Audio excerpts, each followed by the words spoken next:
Muy bien, este es un tiempo en que hemos apartado para dar gracias. Y tenemos que entender en primer lugar que cuando la Biblia habla de dar gracias o de acción de gracias, no se trata de un simple cumplido. Nosotros decimos gracias a veces por cualquier cosa. Nos han enseñado que por buena educación tenemos que decir gracias, ¿verdad? Cuando, preguntamos algo a alguien y nos responde, nos da una dirección, decimos gracias. Incluso cuando compramos algo, ¿verdad? Somos nosotros los que estamos desembolsando, comprando un producto, pero a aquella persona que nos atendió, de repente le decimos gracias por cualquier cosa, ¿verdad? Alguien que nos da lugar, decimos gracias. Y es casi un cumplido, y es lindo escuchar eso, pero tenemos que entender que cuando la Biblia habla de dar gracias y de acción de gracias, se está refiriendo a una actitud profunda de agradecimiento que nace esencialmente del reconocimiento de Dios como un Dios de gracia. Y no hay nada que pueda compararse con la gracia de Dios. O sea que para que nosotros podamos verdaderamente ser agradecidos, tener un corazón agradecido, dar gracias, tenemos que entender y conocer al Dios de gracia. Cuando recibimos un regalo, nos mostramos agradecidos y estamos agradecidos y normalmente lo decimos gracias, y más allá de eso, aquella persona que es especial para nosotros nos dio un regalo, con nuestra vida de alguna u otra manera demostramos gratitud. Algo similar sucede con Dios, pero es algo diferente también, porque no hay nada que se pueda comparar con lo que Dios nos regala. Dios es un Dios de gracia en virtud de que Él es un Dios creador. Esencialmente nosotros, o por lo menos al inicio podemos ya reconocer esto: Dios es creador y Él nos ha dado la posibilidad de disfrutar de su creación, y esto es gracia. El hecho de vivir en un mundo y disfrutar de la bella creación de Dios es una gracia de Dios. Él no nos debía esto. La posibilidad de poder amar, ser amados, tener seres queridos, esto es una gracia de Dios que Él nos ha dado en virtud de que Él es creador. Pero hay algo más. Nosotros podemos reconocer la gracia de Dios en virtud de que Él es Salvador. Y si bien muchos podrían reconocer, yo estoy agradecido porque Dios me permite disfrutar de su creación, ir un paso más allá es reconocer y decir: yo estoy agradecido con Dios porque Él me ha demostrado su gracia dándome salvación. Porque aquel que entiende eso, entiende que había estado perdido y que por la gracia de Dios, porque Él envió a su Hijo Jesús para derramar su sangre por el perdón de nuestros pecados, solamente por eso podemos tener salvación. Pero Dios también es un Dios de gracia en virtud de que es un Dios que nos redimió. Él no solamente nos salvó y nos dijo: bueno, la cuenta está pagada, Jesús murió, derramó su sangre, ya pueden estar tranquilos y le regalo 60, 70, 80 años de vida y eso es todo. No, Dios nos dio vida eterna en Cristo Jesús. Y esto es una gracia, según el razonamiento humano y la lógica humana, totalmente incomprensible. ¿Por qué Dios iba a hacer eso? La respuesta es simple: Dios es así. Dios es un Dios de gracia. Y la Biblia nos llama a ser agradecidos en este sentido. Una gratitud que va más allá de un simple cumplido, una gratitud que transforma la vida de aquel que reconoce la magnitud del regalo de Dios en nuestras vidas. Y para ser agradecidos, tenemos que ser capaces de entender la magnitud del regalo de Dios. Y solo un corazón regenerado puede ser capaz de comprender la magnitud de lo que Dios nos ha dado. Solamente con un corazón regenerado, un corazón y un ser creado de nuevo por el Espíritu Santo, solamente de esa manera vamos a poder comprender la magnitud de la gracia de Dios. Y aún en nosotros, que hemos creído en Jesús y recibido su gracia, a veces nos cuesta expresar gratitud y vivir en gratitud. ¿Verdad que es así? Es por esto, por lo que hoy veremos tres pensamientos sencillos que producen gratitud. Y vamos a tomar como punto de partida la gratitud y la seguridad del apóstol Pablo cuando él se dirigía a los filipenses. Y vamos a leer un texto que se encuentra en la carta de Pablo a los filipenses, capítulo 1, versículos 3 al 6. Y vamos a ver tres cosas que podemos pensar, tres pensamientos que pueden venir y podemos reflexionar en eso como para traer gratitud a nuestro corazón y a nuestras vidas. Dice así la palabra del Señor. Escribía el apóstol Pablo lo siguiente: doy gracias a mi Dios siempre que me acuerdo de vosotros, siempre en todas mis oraciones, rogando con gozo por todos vosotros, por vuestra comunión en el Evangelio desde el primer día hasta ahora, estando persuadido de esto, seguro de esto, que el que comenzó en vosotros la buena obra, la perfeccionará hasta el día de Jesucristo. Aquí leemos la palabra del Señor. Podemos reconocer dos cosas en lo que Pablo escribía: una gratitud que producía en el gozo y una seguridad que producía en el convencimiento. Y tenemos que hacernos la pregunta: ¿cómo es que Pablo pudo llegar a tener esta gratitud en su corazón? Y él decía, recordando lo que Dios había hecho en las vidas de estos cristianos que vivían en Filipo, los filipenses. ¿Y qué es lo que él recordaba? ¿Y de qué manera nosotros podemos recurrir a estos pensamientos para tener gratitud a nuestro corazón? Esto es lo que vamos a ver en 3 puntos. Y el primer pensamiento que puede producir gratitud en nuestros corazones es recordar que fue Dios quien comenzó la obra en nuestra vida. Fue Dios quien comenzó la obra en tu vida.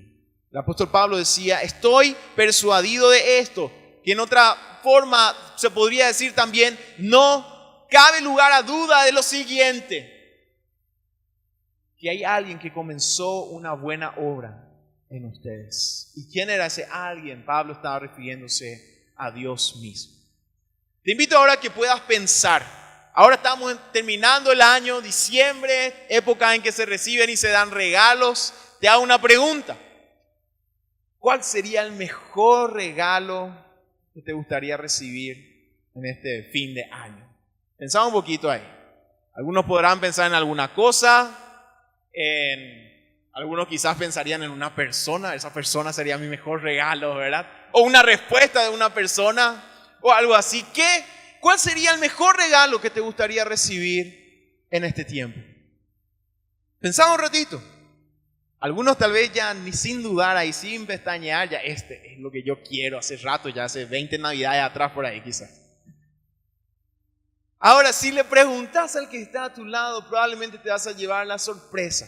No hace falta que preguntes, si quieren pueden hacerse la pregunta. Te vas a llevar la sorpresa de que esa persona probablemente pensó algo completamente diferente. Y lo que para nosotros es algo tan importante, tan valioso, para la persona que está a nuestro lado quizás es algo secundario o en algunos casos completamente irrelevante. Es que lo que nos gusta depende demasiado de nuestro mismo carácter, de nuestros gustos particulares, etcétera. Depende mucho de cada uno lo que vamos a desear como el mejor regalo. Sin embargo, el apóstol Pablo reconoce un solo regalo, último y mejor.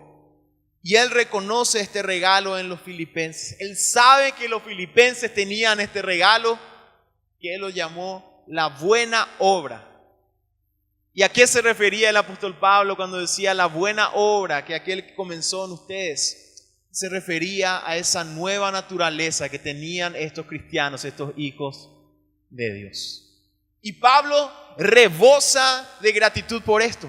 Y era motivo de seguridad para él. Este es un motivo que produce gratitud en el cristiano: la obra de Dios en nuestras vidas.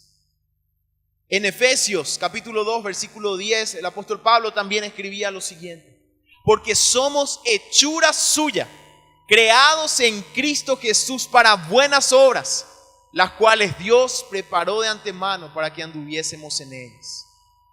Él decía, somos hechura suya, creación de Dios. No hay un milagro más grande que el que nosotros podamos reconocer esta buena obra de Dios en nuestras vidas. ¿Quién comenzó esta obra? No fue Pablo. Pablo reconoce esto. Si hubiese sido Pablo, una vez que Pablo desapareciera, la obra desaparecía. Pero Pablo estaba seguro de que esa obra iba a llegar a su final porque fue Dios mismo quien comenzó esa obra. No fueron las circunstancias diversas las que hicieron que estos filipenses se convirtieran en cristianos y siguieran a Cristo. No fue el azar, no fue el destino, fue la obra de Dios en sus vidas. Hermano, hermana, no hay regalo más grandioso que el ser hechos hijos de Dios. El apóstol Juan escribía en su primera carta, capítulo 3, versículo 1, mirad cuál amor nos ha dado el Padre, escribía él, para que seamos llamados hijos de Dios. Por esto el mundo no nos conoce, porque no le conoció a Él. Que tu gratitud y seguridad parta de este hecho, el mayor de los milagros, el poder decir yo soy hijo, yo soy hija de Dios. También el apóstol Juan escribía en el Evangelio de Juan capítulo 1, 12 y 13, mas a todos los que le recibieron, a los que creen en su nombre, les dio potestad de ser hechos hijos de Dios, los cuales no son engendrados de sangre, ni de voluntad de carne, ni de voluntad de varón, sino de Dios. En otras palabras, el apóstol Juan estaba diciendo, ustedes son hijos de Dios, no porque nacieron en una familia particular, no porque tienen sangre de cierto tipo, no porque nacieron en una religión específica. Ustedes son hijos de Dios porque el Espíritu Santo obró en sus vidas. No por voluntad, no fueron engendrados de sangre, ni de voluntad de carne, ni de voluntad de varón, sino de Dios. Y este es el mayor milagro. ¿Sos un hijo o una hija de Dios? Solamente aquel que ha recibido el don del Espíritu Santo y un corazón nuevo puede confesar esto. Y uno podría decir, ¿acaso tener o haber nacido o haber crecido en una religión, en una iglesia, no me da este reconocimiento, este estatus? Y es lo que dice el texto. No hay nada, no porque perteneces a una familia, a una religión, o porque haces esto o aquello. Solamente el obrar del Espíritu Santo en tu vida puede verdaderamente hacerte un hijo o una hija de Dios. Y una tendencia que tenemos normalmente es concentrarnos en aquello que no tenemos en lugar de lo que sí tenemos para dar gracias. ¿Verdad que nos pasa eso siempre? Quizás tenemos tantos motivos para agradecer, 10,000 razones como estábamos cantando. Pero es esa cosa que no tenemos lo que todo el día estamos pensando. Eso que nos falta. Eso que todavía no puedo lograr. Eso que está ahí en mi vida. En eso estoy pensando todo el tiempo. Y nos olvidamos de las 10,000 razones para agradecer. Y quizás si nos ponemos a analizar todas las cosas, todas las bendiciones que tenemos, bueno, vamos a enlistar realmente 10,000 cosas. Pero hay algo mucho más importante. El apóstol Pablo decía, el que comenzó la obra en ustedes, el que comenzó la obra en tu vida, reconocer que sos hijo, hija de Dios, tiene que darte el mayor motivo de gratitud.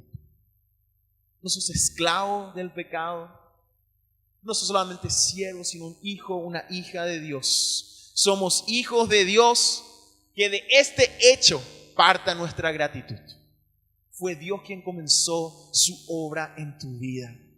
Si estás aquí hoy, gozándote en alabar a tu Dios, gozándote en escuchar su palabra, no hay mayor milagro que este, el que pueda ser hecho hijo de Dios. Solamente el Espíritu Santo puede hacer esto. Pero hay algo más. Si queremos que haya gratitud en nuestras vidas, hay un segundo pensamiento. Dios no solamente comenzó su obra en tu vida, Dios continúa su obra en tu vida. El apóstol Pablo decía al que comenzó en vosotros la buena obra, la perfeccionará. Esto significa la va a completar. Dios no nos salvó para dejarnos solos. Su obra en nuestras vidas es un proceso y Dios es activo en llevar adelante esa buena obra. Por esto Pablo habla de la perfeccionará, va a completarla. Dios sigue obrando en tu vida.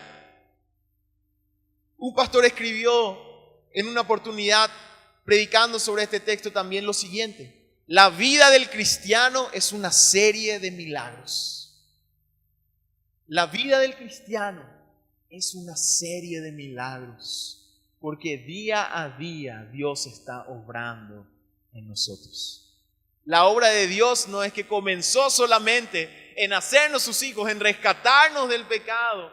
Él obra en nuestras vidas todos los días. Y esta serie de milagros, tenemos que reconocer, a veces incluye desiertos. Esta serie de milagros a veces incluye tormentas. Esta serie de milagros a veces incluye sequías. Pero el apóstol Pablo dijo a los romanos algo muy interesante. Romanos 8:28. Sabemos que a los que aman a Dios, todas las cosas les ayudan a bien. Esto es, a los que conforme a su propósito son llamados. Dios no solamente comenzó su obra en tu vida, Dios continúa su obra en tu vida. Aunque a veces parece que Él está tan lejos, este texto nos recuerda, no hay nada que pase si sos un hijo o una hija de Dios, que Dios no esté en control de esa cosa. Una serie de milagros. Qué linda forma de reconocer y de describir la vida de aquel que sigue a Jesús. Una serie de milagros. Todas las cosas ayudan a bien a aquellos que aman a Dios. Esto es motivo de gratitud. Y finalmente, un tercer pensamiento que puede darnos un corazón agradecido es que Dios completará su obra en tu vida hasta el día de Jesucristo. La perfeccionará, decía el apóstol Pablo, hasta el día de Jesucristo. El obrar de Dios no es solo por un tiempo, no es solo hasta unas veces determinadas. No es que el Señor, nos tuvo paciencia 2 años y después nos suelta. No es que el Señor nos dijo ya tantas veces y no aprendemos, entonces llegó el momento en que Él ya nos deja. El apóstol Pablo decía, no, Él va a completar su obra hasta el día de Jesucristo. Lo que Dios comenzó lo terminará. Nuestro Dios no es un Dios de paladas iniciales, ¿verdad? Nosotros estamos acostumbrados a eso. Hay paladas iniciales y se queda ahí. Nuestro Dios no es así. Él va a completar su obra en nuestras vidas. Y en esta verdad nosotros basamos nuestra seguridad. Alguien escribió una vez lo siguiente: la perseverancia de los santos, que es la doctrina que normalmente nosotros reconocemos y proclamamos como aquella que nos dice que estamos seguros de nuestra salvación. Y este escritor decía, la perseverancia de los santos no es otra cosa que la perseverancia de Dios con los santos. De esto se trata la seguridad de la salvación. No en que la salvación el Señor nos dio y después depende de nosotros, sino que se trata de que Dios va a perseverar con nosotros hasta completar la obra que Él comenzó en nosotros. Y por eso estamos seguros. Y sabemos que no vamos a perder nuestra salvación, porque sabemos que no vamos a perder a nuestro Salvador, porque nuestro Salvador no nos va a perder a nosotros. Qué grandioso es eso. El apóstol Pablo podía confesar esto con tanta seguridad, y esto es motivo de gratitud y de gozo. Dios va a completar su obra en nuestras vidas. Y puso un punto de referencia: hasta el día de Jesucristo. Esto quiere decir que Dios va a seguir obrando en nosotros y en su iglesia y en sus hijos hasta que Jesús vuelva. Hasta el día del juicio final, Él va a seguir obrando en nosotros. El parámetro que mide el resultado de la obra de Jesucristo, de la obra de Dios, es esto: es Jesús mismo. ¿Y qué significa esto? Que lo que importa es la perspectiva de Dios. Este es el parámetro que Dios utiliza para medir su obra, no nuestros parámetros, no nuestros deseos, no nuestras intenciones, sino el parámetro de Jesús. El apóstol Pablo escribía a Timoteo, con esto vamos terminando, 2 Timoteo capítulo 1, versículo 12. Por lo cual, asimismo padezco esto, decía él, pero no me avergüenzo, porque yo sé a quién he creído y estoy seguro que es poderoso para guardar mi depósito para aquel día. Él estaba seguro de que Dios iba a completar su obra en él, y él estaba seguro de que Dios iba a completar su vida en los filipenses. Mi queridos hermanos, yo estoy seguro de que Dios va a completar su obra en tu vida. ¿Según qué parámetros? Los parámetros de Cristo. ¿Qué significa esto? Quizás ante los ojos del mundo, incluso ante los ojos de otros cristianos, vos sos una obra imperfecta, incompleta, que ya no tiene solución. Pasaste tantas cosas, hiciste tantas cosas, que podrían decir, no, esta es una obra incompleta, esta es una obra que ya mejor nos concentramos en otra persona, en otra buena obra. Pero hasta el día de Jesucristo nos recuerda, es Dios quien tiene la última palabra. Él es el juez.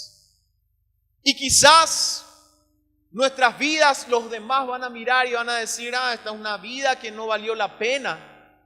Pero un día vamos a escuchar de parte del juez, yo completé mi obra en tu vida. Yo completé mi obra en tu vida. Así que no hay motivo. No hay motivo para no estar agradecidos con Dios. Quizás ante los ojos de muchos, tu vida es una obra incompleta, inconclusa, imperfecta. Pero no se trata de lo que los demás piensen. Se trata de lo que Dios está haciendo en tu vida. Se trata de su misericordia y de su gracia. ¿Te falta motivo para agradecer? Recordá, fue Dios quien comenzó la obra, la buena obra en tu vida. Nadie más. Fue Él el momento en que creíste por medio de su Espíritu Santo quien te selló. Y sos hijo, sos una hija de Dios. Podés no tener muchas cosas, pero tenés a Dios como Padre. Agradecer por eso. Y Dios está continuando su obra en tu vida. Él va a continuar su obra en tu vida hasta completarla, según sus parámetros. Así que toma esa libertad que Él te da para vivir una vida en gratitud y con gozo. La carta de los Filipenses es llamada normalmente la carta del gozo, porque una y otra vez el apóstol Pablo, que estaba en prisión, porque también a la carta de los Filipenses se le llama una de las cartas de la prisión que Pablo escribió cuando él estaba encerrado, él estaba prisionero, y él les escribe a los Filipenses una y otra vez, gócense en su Dios. Ante los ojos de muchos, quizás podrían decir, estos filipenses ya no, probablemente dentro de un poco tiempo van a dejar de ser cristianos porque están pasando por tantas cosas. Pablo, que era su líder, está encarcelado. Están recibiendo la presión de todos lados. Hay divisiones dentro de la iglesia. Están peleándose algunos. Pero Pablo decía, yo estoy seguro, no cabe lugar a duda que Dios va a completar la obra en ustedes. Y más adelante le dice, por eso, regocíjense. Y otra vez les digo, regocíjense, por nada estéis afanosos. Presenten sus motivos delante del Señor. Y la paz de Dios va a guardar sus corazones. Porque ahí donde el mundo y donde otros pueden decir es imposible, es donde Dios dice, es mi obra. No vaya a decir de mi obra lo que va a pasar. Porque Dios dice, es mi obra y yo voy a llevarla hasta su final. Y esto es real en nuestras vidas. Y esto es motivo de gratitud. Te invito a que puedas en este momento inclinar cabeza, cerrar los ojos. Y si estás con tu familia, si estás con tu hermano, con tu hermana, te invito a que Si estás con tu familia, puedas juntarte y estar pensando en aquellas cosas por las que puedes agradecer al Señor en este tiempo. Y que podamos pensar quizá en este año, pero que también podamos pensar más allá. Y pensar en lo más importante que tenemos, la seguridad de saber que somos hijos de Dios, porque fue Él quien comenzó su obra en nosotros, Él quien continúa su obra en nosotros y Él quien va a acabar su obra en nuestras vidas. ¿No es este un motivo para celebrar? Celebremos el nacimiento de Cristo pensando y alabándole por este hecho maravilloso y de gran privilegio para nosotros, que el Dios, que el Verbo se hizo carne.